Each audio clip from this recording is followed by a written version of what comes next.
Уважаемые коллеги, друзья, товарищи, как вы все знаете, мы сегодня собрались по очень торжественному случаю.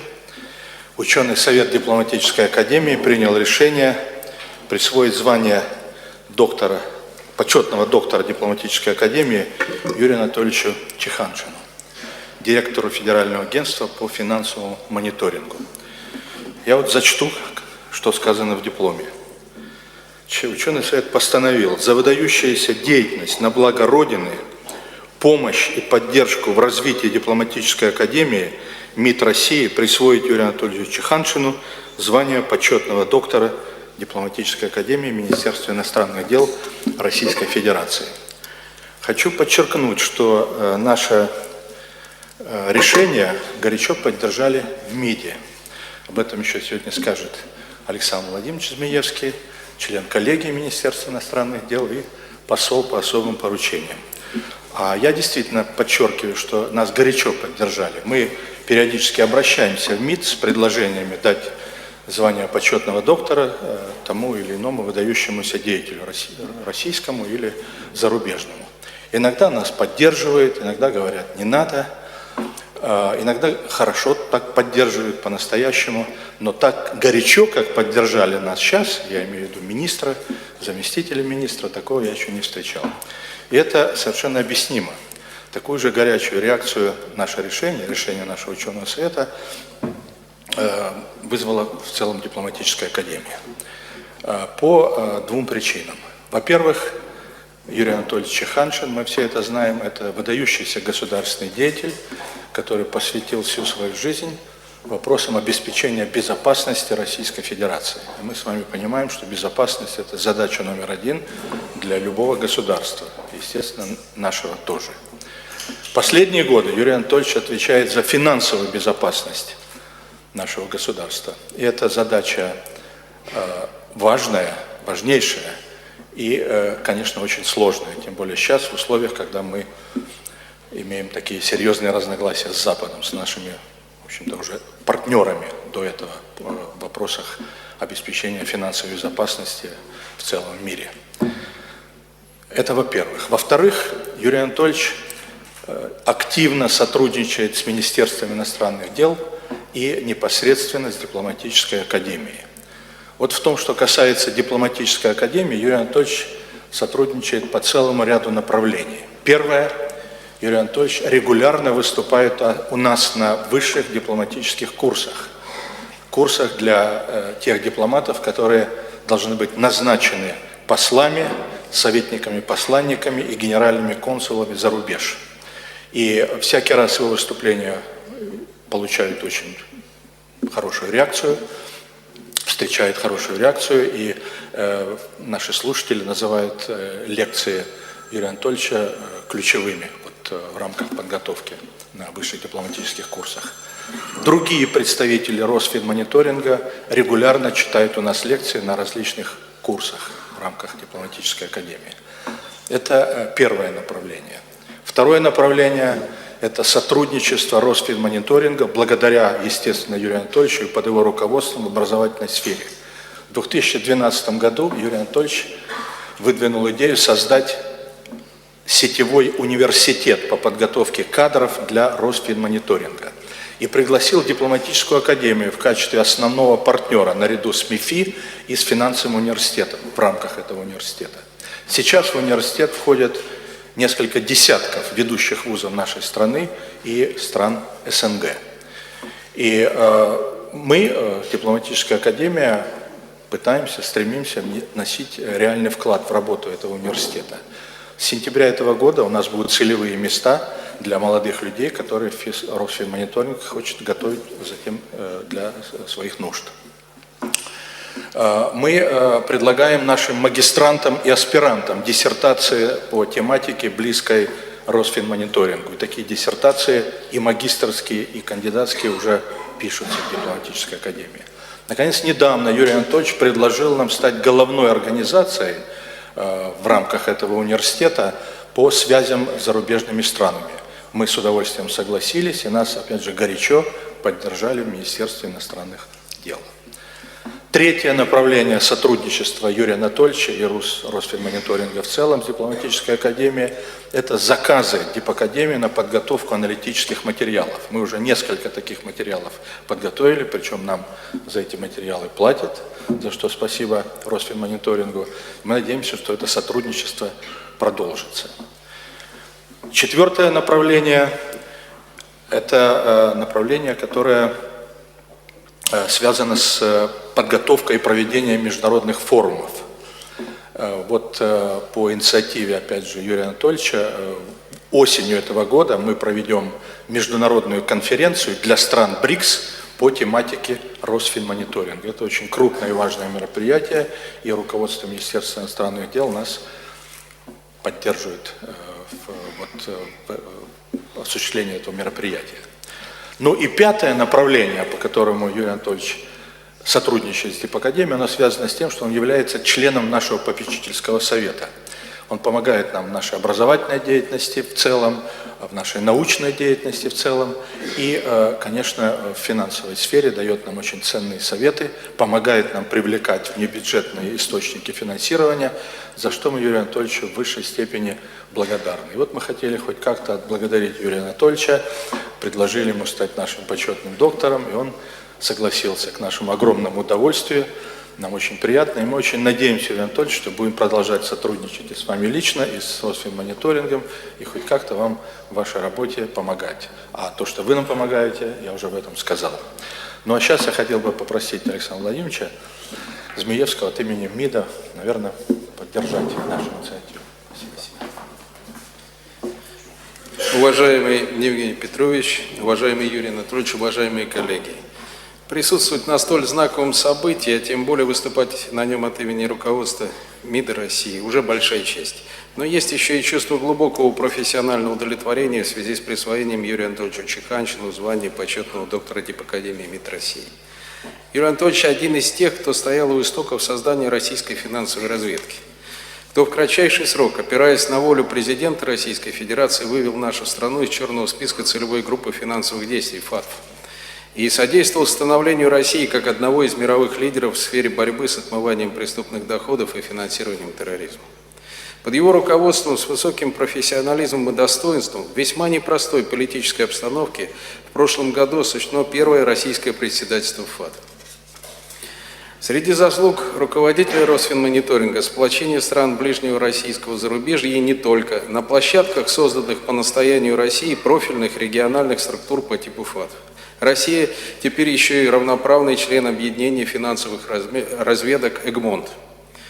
Высокой оценкой роли России стало приветствие в заявлении председателя Совета Безопасности ООН в июне прошлого года, реализованного по инициативе нашей страны в рамках ФАТФ масштабного проекта по выявлению и блокированию незаконных финансовых потоков от производства и оборота афганских наркотиков. При активном российском участии ФАТФ приступила и к выявлению финансовых потоков, связанных с деятельностью транснационального террористического синдиката ИГИЛ. Работа сейчас ведется. Благодаря экспертной поддержке Росфинмониторинга множество государств модернизировали национальные антиотмывочные системы и исключены из черного и серого списков ФАТФ. Среди приоритетов руководства Росфинмониторинга разработка научно-методических подходов в борьбе с отмыванием преступных доходов и финансированием терроризма, создание центров подготовки и переподготовки кадров соответствующего профиля как для самой России, так и зарубежных стран, о чем сейчас Евгений Петрович уже подробно говорил. Дружба с наукой, безусловно, уже приносит практическую отдачу. Подтверждение тому принятие решения ученым советом Дипакадемии МИД России о присвоении звания почетного доктора руководителя Росфинмониторинга. Приветствуем это решение и поддерживаем его. Выражаем надежду, что партнерские и дружеские отношения Росфинмониторинга и МИД России приведут к новым зримым практическим достижениям в непростой сфере международного антикриминального взаимодействия. Дорогой Юрий Анатольевич, позвольте еще раз поздравить вас с высоким званием, пожелать вам дальнейших успехов в практической работе и на научном поприще. Благодарю.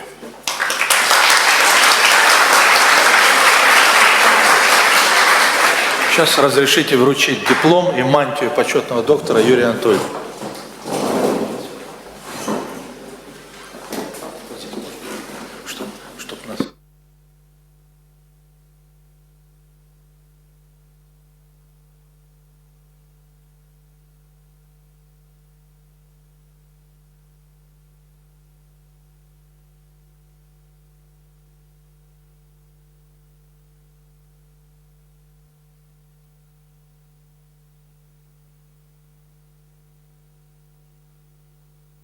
Сейчас, как полагается в таких случаях, я хочу попросить Юрия Анатольевича выступить с докторской речью, пожалуйста. Честно говоря, я, наверное, волнуюсь больше, чем студенты на экзамене, потому что всегда выступать в учебных заведениях, особенно такого уровня, с большой историей, с тем, что действительно это знаковое учебное заведение в мире, наверное, очень ответственно, а стать еще и доктором, почетным доктором Липакадемии, это, наверное, вдвойне такое высокое имеет. Я бы хотел сказать слова глубокой благодарности Евгению Петровичу, хотел бы сказать Александру Владимировичу в лице МИДа большое, и вам большое спасибо, коллеги, за то, что вы позволили мне быть рядом с вами, хотя бы в ранге почетного доктора, позволили встречаться вам в будущем. Действительно, это очень высокое звание, но я, насколько понимаю, это в определенной степени это аванс будущим нашим делам.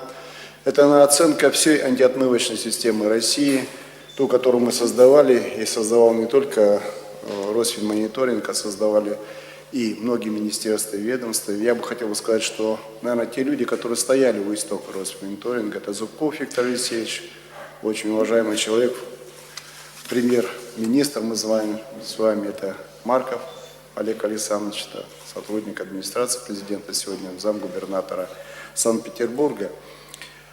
Если вернуться немножко в историю, то 30 лет назад международное сообщество приняло решение объединить свои усилия в борьбе как раз с преступными доходами, те, которые проникают в финансовые системы, которые криминализируют экономику.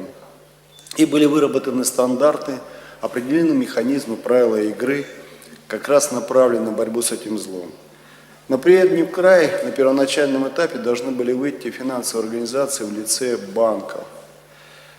Те, которые и стать должны были препятствием проникновения преступных доходов. В дальнейшем этот спектр стал расширяться, и появились не только банки, но и другие кредитные и некредитные организации, страховые компании, лизинги, риэлторы, нотариусы и так далее, которые в той или иной степени сталкивались с проводками, финансовыми проводками, со сделками, и которые могли либо препятствовать, либо, по крайней мере, информировать государство о том, что что-то здесь происходит не то. Связующим звеном между как раз финансовыми институтами и правоохранительными органами, которые и должны наказывать преступный мир, должна была выступить финансовая разведка, вот в частности то, что мы имеем. 180 стран мира сегодня признали эти стандарты и объединились в единое сообщество международное ФАТ. Это не международная организация, это именно сообщество, но имеющее свои правила игры, свои требования.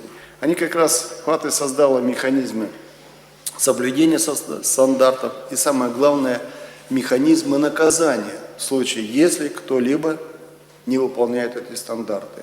Наказание в виде так называемых черных списков и, соответственно, дальнейших санкций. Эти механизмы, стандарты приняты на сегодняшний день «семеркой», «двадцаткой», ООН, ОБСЕ, Всемирным банком, Международным валютным фондом и так далее. То есть практически все из 180 стран согласились с этим. К сожалению, надо отметить, что Россия прошла очень сложный путь во взаимоотношениях с ФАТ. Первое знакомство с ФАТ закончилось тем, что мы сразу попали в черный список. Так уж случилось, но это было. И для исправления этой ситуации нам необходимо было срочно принять закон. И здесь мы столкнулись с проблемой. Первый закон, который был написан, антиотмывочный, его не пропустило Федеральное собрание, парламент нашей страны. Второй закон, к сожалению, вето наложил президент Борис Николаевич Ельцин, посчитав антилиберальным его. И только третий вариант закона нашел свое применение. Я вот как один из разработчиков, соавторов этого закона, как раз принимал активное участие. Президент Путин подписал его, этот закон, и надо сказать, что важным аргументом подготовки этого закона послужило то, что очередное пленарное заседание ФАТ должно было вынести уже непосредственно санкции России, то есть заморозить счета, заморозить контракты, приостановить сделки. И об этом сообщено было ряду российских бизнесменов с требованием чтобы они покинули банки Европы, перешли в какие-то иные.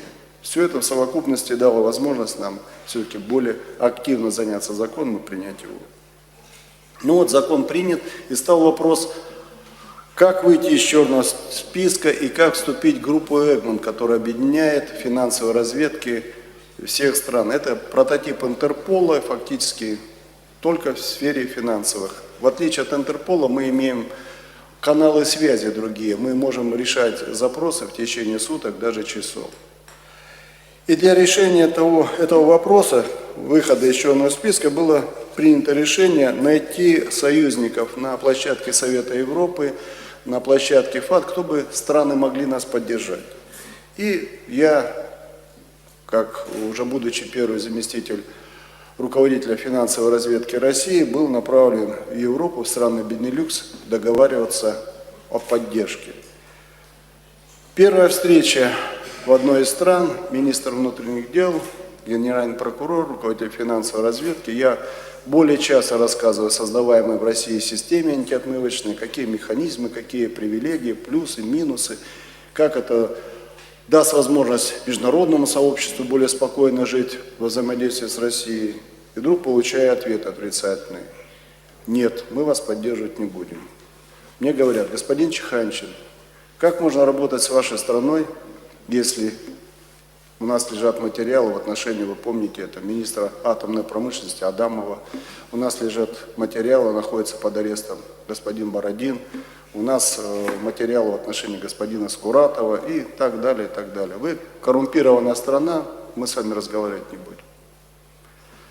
Я понимаю, что я провалил миссию, я понимаю, что мне нужно возвращаться пустым на родину, и я тогда говорю им, да, скорее всего, вы правы, да, у нас не работают некоторые законы, да, мы воруем деньги, возможно, даже из бюджета.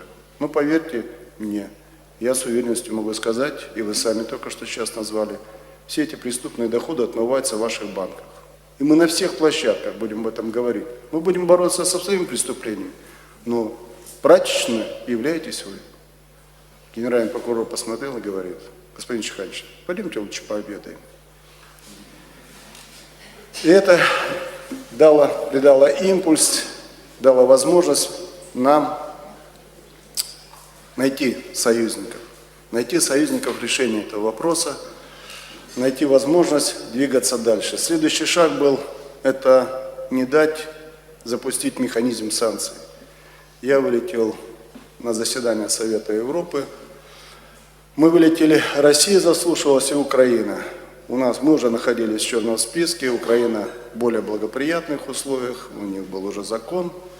4 часа шел такой диалог, у нас в зале сидело порядка 200 экспертов, пытались доказать, что у нас все нормально. Через 4 часа отпустили Россию, сказали, погуляйте, вечером мы сообщим результат. За нами зашла Украина, генеральный прокурор. Вечером нас вызывают вместе и объявляют, Россия санкции не применяются, но оставляем пока в черном списке. Украина попадает в черные списки, и в отношении Украины включаются экономические санкции. Через 2 дня мы заходим с генеральным прокурором в здание Совета Европы, подходим к обменному пункту, нам надо было рассчитаться за гостиницей. Генеральный прокурор объявляет, мы не можем провести финансовые операции. Вам обменять деньги, вы находитесь в стране, черным списком, нам запрещено банку. Он говорит, я генеральный прокурор Украины, как же, нам все равно. И только уже потом с помощью руководства Совета Европы нам все-таки удалось решить эту проблему и рассчитаться. Спустя годы, когда Россия уже вышла из черного списка, из санкционного списка, и мы уже стали членами ФАТ, ситуация стала коренным образом меняться, и я помню момент, когда американские коллеги подошли к нам и попросили оказать помощь в решении задачи, связанной с выявлением финансовых потоков от наркотрафиков афганских. Это была идея совместно с МИДом, мы начали очень плотно этим заниматься, действительно методика сработала, и действительно мы с американскими коллегами сумели решить, и к ним уже подключились в дальнейшем другие страны, мы вышли на международные финансовые центры. Сегодня это можно сказать, потому что это решение ФАТ обозначено, это Дубай, Эмираты.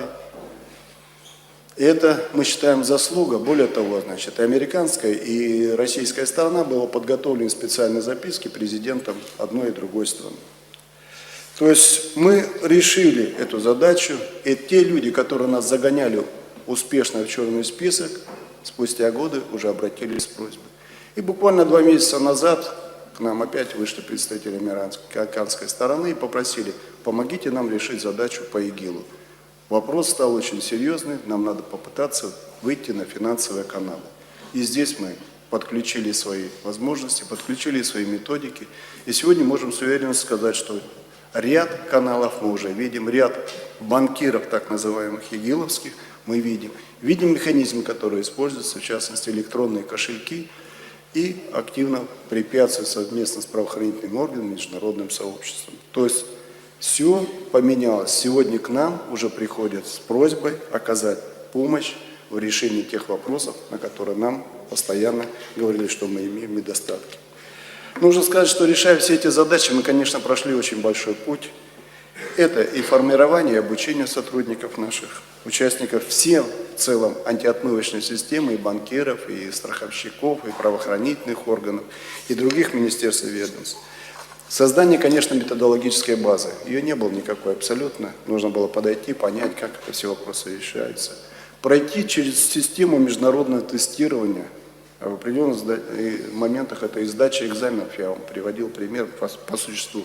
Миссия ФАТ приезжала, принимала у нас экзамен, спрашивала каждого участника антиотмывочной системы, как он знает законы, как он их применяет и так далее. То же самое было и на пленарных заседаниях.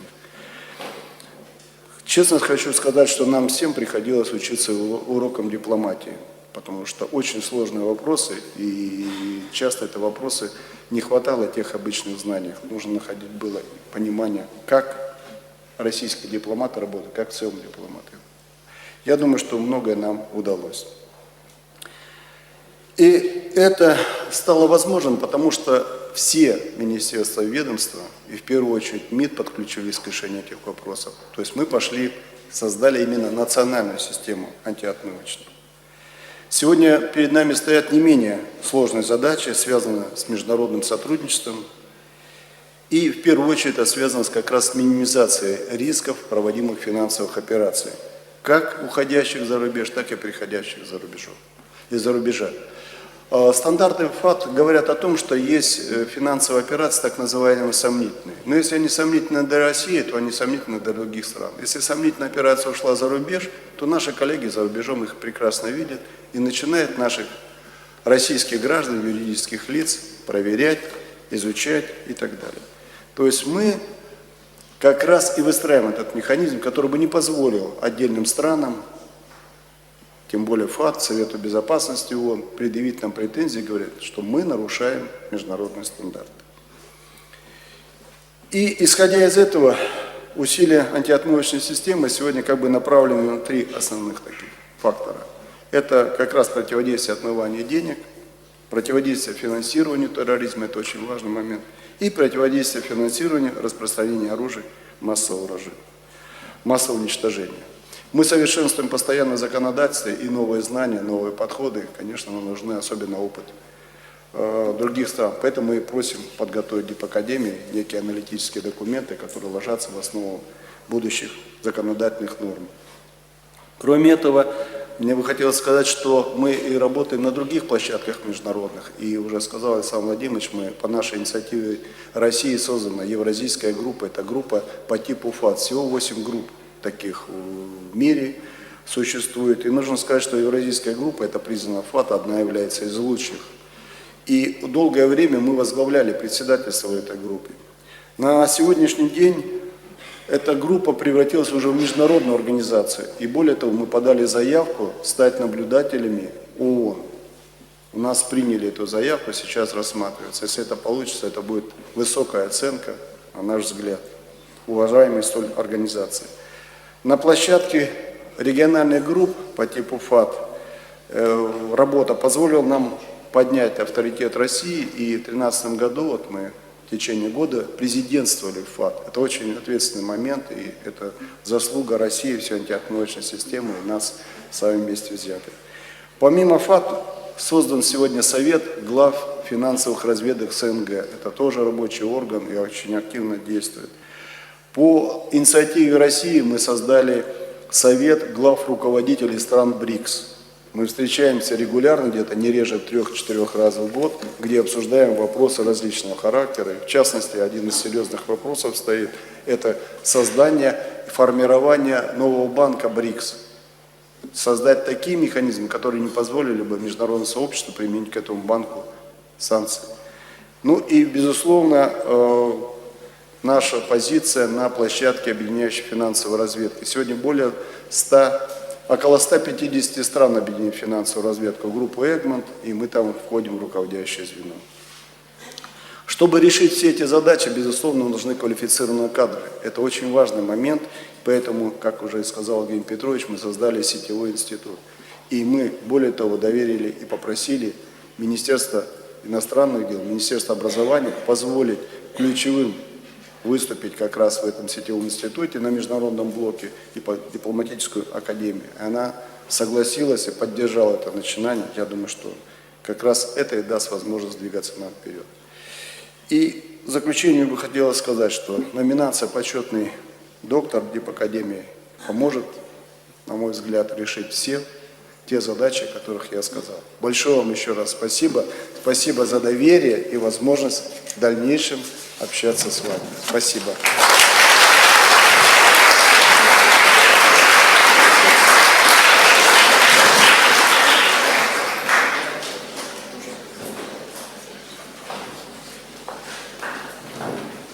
Юрий Анатольевич, спасибо вам за истинно докторскую речь. Я видел, как реагировали на нее члены ученого совета, которые все время за вас голосовали, и на их лицах было написано: да, это настоящая докторская речь. И я не то что надеюсь, я уверен, что вступление ваше в число наших почетных докторов даст новый толчок сотрудничеству Дипакадемии и вашей организации. И надеюсь также, что присутствующие здесь студенты, слушатели воспылают интересом к вашей тематике, и новые, я уже сказал, некоторые уже пишут диссертации магистерские и кандидатские по вашей тематике, появятся и новые заинтересованные в этой теме. Спасибо вам большое. На этом наша торжественная часть закончена. Всем спасибо за участие.